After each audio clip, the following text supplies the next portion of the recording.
भंडारा गैब का, बिन चिट्ठी बिन नाम, गरीबदास मुक्ता तुले, धन्य केशव बलि जाओ। कबीर परमेश्वर जब आज से 624 साल पहले काशी के लहरतारा तालाब में कमल के फूल पर प्रकट हुए थे, कबीर परमात्मा अपने तत्वज्ञान से अवगत करवाने के लिए स्वयं ही आते हैं और अनेकों लीलाओं के माध्यम से मानव समाज को अपने परमात्मा होने का प्रमाण देते हैं। कबीर परमात्मा की समर्थता का पता हम इस बात से लगा सकते हैं कि उस समय जब प्रचार का कोई भी साधन ना होते हुए भी कबीर परमेश्वर जी के 64 लाख शिष्यों का होना किसी चमत्कार से कम नहीं। जिस समय कबीर जी हुए उस समय छुआछात अपने चरम पर थी और ऐसे में अपने तत्वज्ञान से लोगों को अवगत करवाना एक बहुत बड़ी चुनौती थी। लेकिन परमेश्वर कबीर जी तो समर्थ है। कबीर जी के ज्ञान के सामने कोई टिक नहीं पाता, सब हार जाते और किसी के पास भी प्रत्युत्तर नहीं होता था। कबीर परमात्मा की बढ़ती हुई लोकप्रियता से परेशान होकर काशी के पंडितों तथा मुल्ला काजियों ने कबीर परमेश्वर जी को 52 बार मारने की नाकाम कोशिश भी करी और जब सभी कोशिशें नाकाम रही तब अंत में काशी के पंडितों तथा मुल्ला काजियों ने ईर्ष्या के कारण कबीर साहिब जी के नाम से झूठी चिट्ठियां डाल दी थी कि कबीर साहिब जी 3 दिन तक भोजन भंडारा करेंगे और प्रत्येक भोजन के पश्चात एक मोहर तथा दोहर दक्षिणा देंगे और यह निमंत्रण पत्र पूरे भारत में भेज दिया गया, जिस कारण तय तिथि के एक दिन पहले ही काशी में लोगों की भीड़ इकट्ठा होना शुरू हो गई और निश्चित दिन तक 18 लाख साधु संत काशी में पहुंच गए।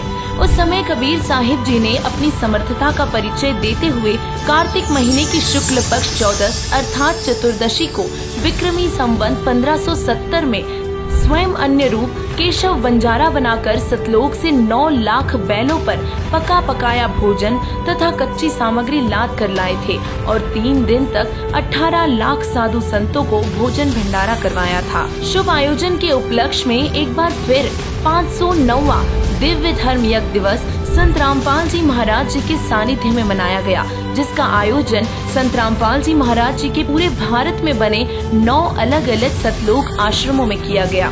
सभी आश्रमों की भांति सतलोक आश्रम सोजत राजस्थान में भी दिव्य धर्म यज्ञ का आयोजन बड़े ही जोरों शोरों से किया गया, जिसका नजारा अब हम आपको दिखाने जा रहे हैं। सतलोक आश्रम सोजत में दिव्य धर्म यज्ञ दिवस का भव्य आयोजन बहुत ही शानदार तरीके से किया गया। इसका प्रत्यक्ष प्रमाण आप यहाँ पर देख सकते हैं।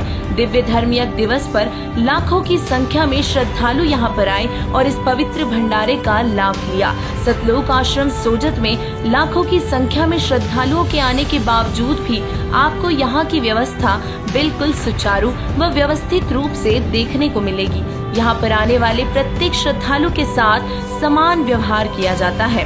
संत रामपाल जी महाराज जी अपने सत्संगों के माध्यम से समझाते हैं कि जीव हमारी जाति है, मानव धर्म हमारा, हिंदू मुस्लिम सिख ईसाई धर्म नहीं कोई न्यारा।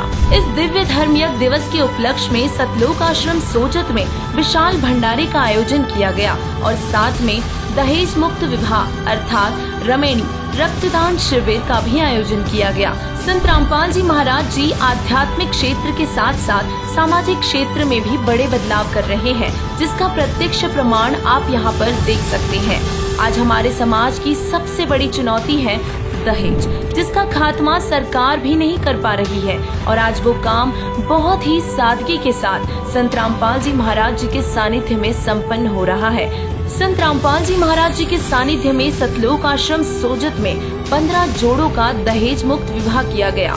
दहेज मुक्त विवाह के साथ ही सामाजिक कार्य में अपना अन्य योगदान देते हुए संत जी के सानिध्य में रक्तदान शिविर व देहदान का भी आयोजन किया गया, ताकि जरूरत पड़ने पर जरूरतमंदों की मदद की जा सके। दिव्य धर्म यज्ञ दिवस के उपलक्ष्य में सतलोक आश्रम सोजत में 3 दिवसीय संत गरीबदास जी महाराज जी की अमर वाणी का अखंड पाठ भी किया गया, जिससे आसपास का वातावरण शुद्ध हुआ व वहां पर आए हुए लोगों में सकारात्मक विचारों का संचार हुआ, जिससे समाज के लोग आध्यात्मिकता की ओर अग्रसर होंगे। सतलोक आश्रम सोजत में 3 दिन तक विशाल भंडारे का आयोजन किया गया। जिसका नजारा अब हम आपको दिखाने जा रहे हैं। साथ ही यहाँ पर जो व्यवस्थाएं की उन सब के बारे में भी आपको बताया जाएगा। जैसे ही आप सतलोक आश्रम सोजत के अंदर प्रवेश करेंगे तो आपको सबसे पहले यहाँ जूता घर दिखाई देगा, जहाँ पर आपके जूता चप्पल जमा किए जाते हैं और उनको सुरक्षित रखा जाता है, जिसके लिए आपको एक टोकन दिया जाता है। जैसे ही आप आगे बढ़ते हैं तो आपको सिक्योरिटी की व्यवस्था यहाँ पर देखने को मिलेगी, जहाँ पर सेवादार अपनी सेवा करते हुए आपको दिखेंगे। यहाँ पर बाहर से आने वाले श्रद्धालुओं की पूरी तरीके से जांच पड़ताल करके ही अंदर प्रवेश दिया जाता है, ताकि आश्रम के अंदर किसी भी तरह की कोई अव्यवस्था देखने को ना मिले। आगे आपको प्रणाम स्थल देखने को मिलेगा, जहां पर बाहर से आने वाले श्रद्धालु अपने गुरुदेव जी को अष्टांग दंडवत प्रणाम करते हैं। जैसे ही आप पंडाल के अंदर प्रवेश करते हैं, यहाँ पर आपको भक्तों का अलग पंडाल और भगतमतियों का अलग पंडाल देखने को मिलता है। और जैसे ही आप सामने नजर डालोगे तो आपको यहाँ पर संत रामपाल जी महाराज जी का स्टेज भी देखने को मिलेगा और साथ ही आपको यहाँ पर प्रणाम स्थल भी देखने को मिलेगा। अब आप यहाँ पर देख भी सकते हैं कि भगत व भगतमतियों दोनों की तरफ संत गरीबदास जी महाराज जी की अमरवाणी का अखंड पाठ किया जा रहा है। अब हम आपको ले चलते हैं भंडार घर में, जहाँ पर बाहर से आने वाले श्रद्धालुओं को बहुत ही प्यार व आदर के साथ भंडारा कराया जाता है। भंडारा बनाते समय पूरी साफ सफाई का भी ध्यान यहाँ पर रखा जाता है।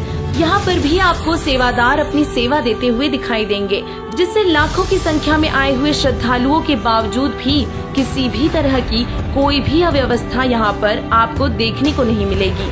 सभी लोग बहुत ही प्यार के साथ यहाँ पर भोजन ग्रहण कर रहे हैं। भंडार घर में भी आपको भगत व भगतमतियों की अलग अलग व्यवस्था देखने को मिलेगी। जब कबीर साहिब जी ने 509 साल पहले दिव्य धर्मयज्ञ दिवस के उपलक्ष्य में 3 दिन तक का भंडारा किया था, तब पूरे भारतवर्ष से 18 लाख साधु संत भंडारे में आए थे।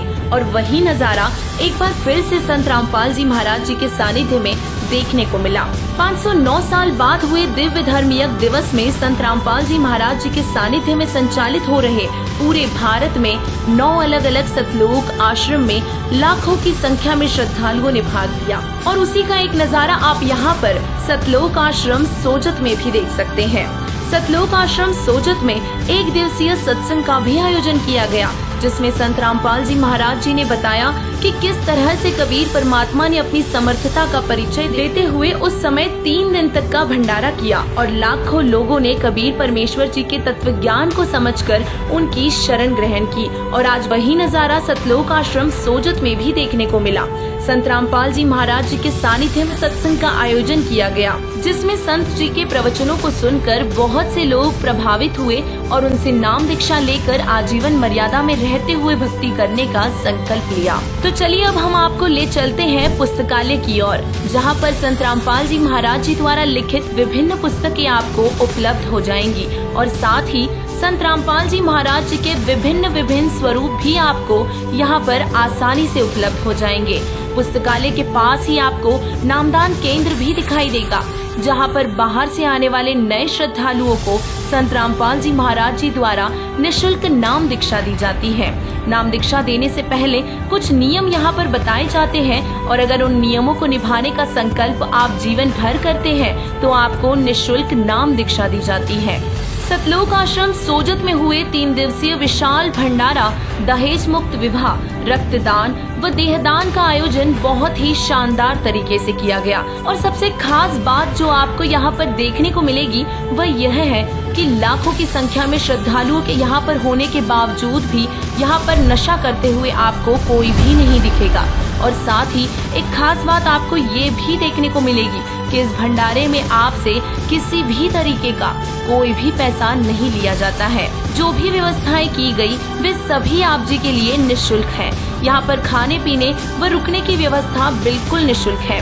किसी भी तरह का यहाँ पर आपसे कोई भी पैसा नहीं लिया जाता। और यह केवल सतलोक आश्रम सोजत में ही नहीं बल्कि संत रामपाल जी महाराज जी के सानिध्य में संचालित हो रहे 9 अलग अलग सतलोक आश्रमों में भी यही व्यवस्था आपको देखने को मिलेगी। जहाँ पर आपसे किसी भी तरह का कोई भी पैसा नहीं लिया जाता।